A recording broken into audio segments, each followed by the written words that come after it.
Madame Ratiba Moundim, bonjour. Merci d'avoir accepté notre invitation.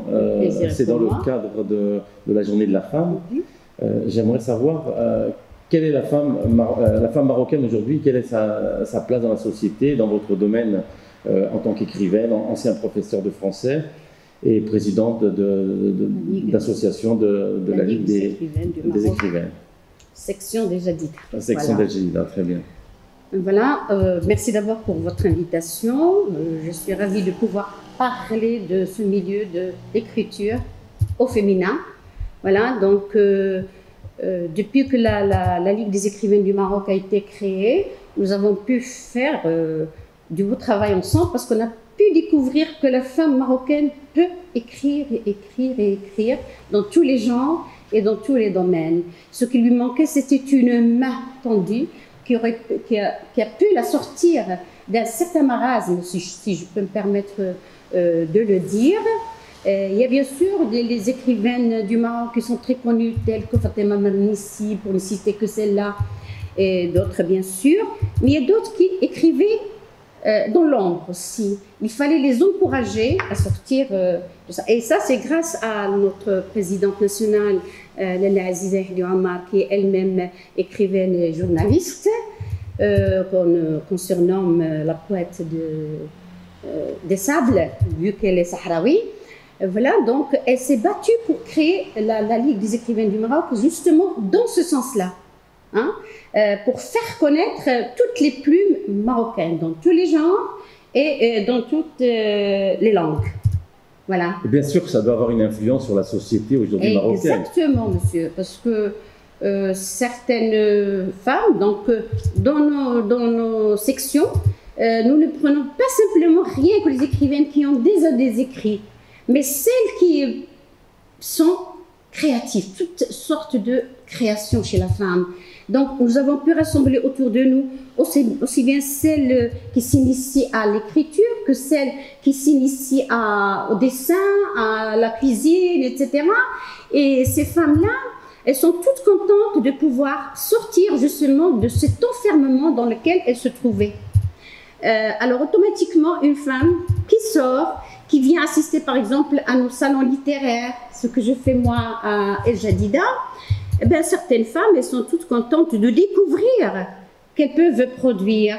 Et tout en se découvrant, ces femmes, elles deviennent elles-mêmes productrices. C'est excellent pour les enfants. Parce que qui élève les enfants? La première école, c'est la maman. C'est la maman, bien voilà, entendu. Si la maman arrive à avoir une certaine...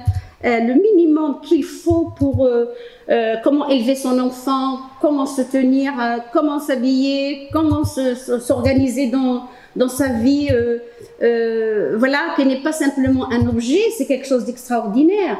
On ne peut qu'apporter du bien à notre société, parce que notre premier congrès national qui s'est tenu à Casa, à Rabat, le 12 janvier, avait justement pour thème la Ligue des écrivaines du Maroc, la citoyenneté incubatrice. Créativité, information, communication, etc. C'était dans ce but. Donc ça amène une certaine liberté, une certaine ouverture de la femme marocaine. De la femme marocaine, exactement. La femme intellectuelle, la femme qui a envie de s'investir et de s'investir dans la société, d'être influente un peu dans la société. Influente et se faire connaître aussi, connaître ses capacités. Que la femme n'est pas là pour simplement faire des enfants, leur préparer à manger à midi, rester enfermée à la maison, etc. Qu'elle peut tendre la main à d'autres femmes et qu'elle peut apporter quelque chose à son pays et à sa patrie. Tout à fait. En créant elle-même, en aidant elle-même, en tendant la main à l'autre. La société marocaine avait un petit peu tardé à prendre conscience de ça. Comme disait Aragon, vous devez certainement connaître la citation, la femme est l'avenir de l'homme. Et on vient juste on commence à vraiment le découvrir au Maroc, où ça fait quand même quelques années quand même. Moi je ne pense pas. Parce que quand même, moi je suis de la vieille école, hein, du temps où les femmes allaient à l'école. Hein. Moi je suis quand même native de... J'ai 71 ans, vous pouvez me situer déjà, donc vous voyez comment je suis devant. Ça dépendait des familles, et de certains milieux aussi. Hein. Par exemple, nous, à El Jadida, eh ben, vous allez trouver un peu partout des dames de 90 ans qui ont été à l'école, qui sont libres. Par exemple, la première femme archéologue, c'est Niamat El Khatib, qui est Jdidi. Et il y a les filles Ben Allel qui sont la première policière aussi du Maroc, c'est une Jdidi. Plus jeune, mais plus jeune. Moi, je vous parle déjà des premières. Non, moi, je parle d'une dame qui doit avoir votre âge aussi. Oui. C'était la première femme policière au Maroc. Elle est de Jdida. Je l'ai rencontrée. Oui, d'accord. Alors, moi, je vous parle des dames qui sont bien plus âgées que moi et qu'on peut retrouver dans le livre de Sijmari. On avait fait des témoignages, c'est les femmes, je crois, un titre comme ça, Jadida entre 49, 48 et 65, et vous retrouverez dans ce livre-là des témoignages de toutes ces dames-là. La plupart, donc, la région d'Oukala, la région d'El Jadida, et c'est à peu près pareil par rapport à tout le Maroc, où il y avait un petit retard ou une avancée? Non, mais je dirais qu'il n'y avait pas de retard du tout, hein, vu que c'était le Deauville du Maroc, il ne faut pas oublier cela. Je sais, justement, c'est une question que je vous pose. Voilà, parce que moi, quand j'étais au lycée, c'était dans les années 60, j'étais en 6e au lycée en 62, mais déjà, on allait au théâtre, il y avait les amis de théâtre, vous allez trouver tout ça dans ce livre, qui venaient de France pour nous jouer les pièces théâtrales qui étaient au programme. Et nous allions au théâtre en tenue de théâtre, s'il vous plaît, pas n'importe comment. Il y avait déjà des élections de Miss Plage, Miss la Ville, Miss Lycée de Khaldoun. On fêtait toutes les fêtes, aussi bien marocaines. Même à l'hippodrome aussi, j'ai vu des femmes avec des jolis chapeaux. Exactement, puis les majorettes, c'était les majorettes. Nous avons été toutes majorettes. Donc en fin de compte, Jadida était très en avance par rapport à la place de la femme. Oui, mais maintenant nous sommes tous les Jdidis, je ne serai pas la seule à vous le dire, à être un peu tristes pour ce qui se passe actuellement dans notre ville. Parce que nous sentons que la ville régresse. Voilà, donc c'était autre chose à l'époque. Et El Jadida, le lycée Ibn Khaldoun, c'est très connu parce qu'il y avait beaucoup de fils de notables qui étaient internes ici. Parce que la ville était tranquille, il y avait le ciné-club, il y avait la connaissance du monde, il y avait plein d'activités culturelles. On sait que de nombreux grands hommes et quelques femmes, et malheureusement surtout de grands hommes, sont sortis d'El Jadida, comme le général Ben Slimane, le général Ratib, Drigetou, le Premier ministre. Il y a beaucoup de grands... Je vous parle vous parlez de Khatib, je vous parle de Niamat El Khatib, qui est l'une des grandes sœurs de Khatib, voilà, qui est actuellement 85 ans, je crois, et qui était la première femme archéologue, première femme muséologue, etc.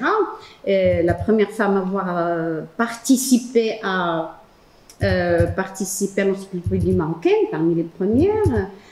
Voilà, donc moi dans la Ligue des écrivaines du Maroc, j'ai pu découvrir beaucoup de dames à travers le Maroc.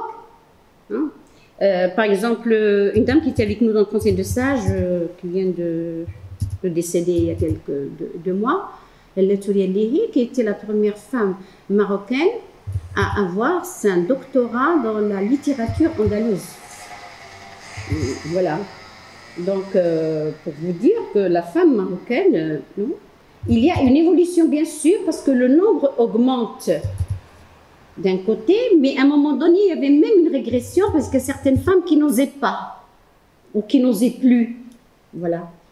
Donc, vous aujourd'hui, si vous vouliez conclure un petit peu ce petit entretien, la place de la femme d'aujourd'hui, c'est une vraie évolution.